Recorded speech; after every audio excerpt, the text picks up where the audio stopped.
In today's video, I'm going to teach you how to change PNG color from black to white in Canva Invert PNG color. Start by opening your design in Canva, then upload your black PNG and drag it directly onto the canvas. If the artwork is hard to see against a white page, change the page background to a medium gray or any contrasting color. This is optional, but it makes it much easier to judge the result while you work. Don't worry, this background is just for visibility during editing. It won't be part of your final transparent download if you choose that option later. Click once on your black PNG to select it. With the image selected, go to the top toolbar and choose Edit Image. In the panel that opens, head to the Effects section and look for Duotone, sometimes labeled Dual Tone. Duotone recolors the light and dark areas of your image using two colors, which is exactly what we need to flip black artwork to white while preserving transparency around it. If you don't see it immediately, scroll the effects list. It's a standard Canva effect.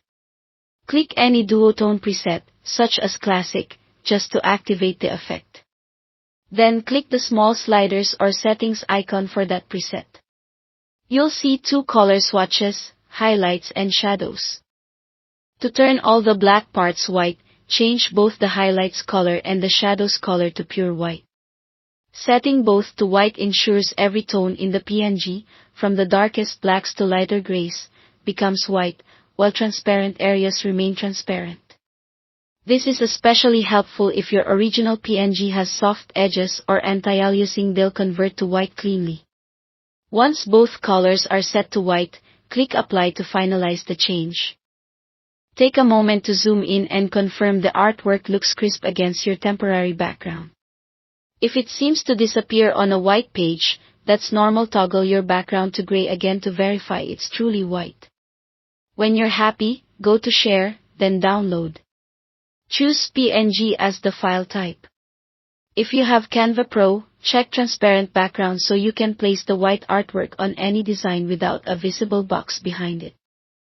If you don't have Pro, download with your temporary background color, then use a free background removal tool afterward to knock out the background and keep only the white graphic. That's it. Thanks for watching.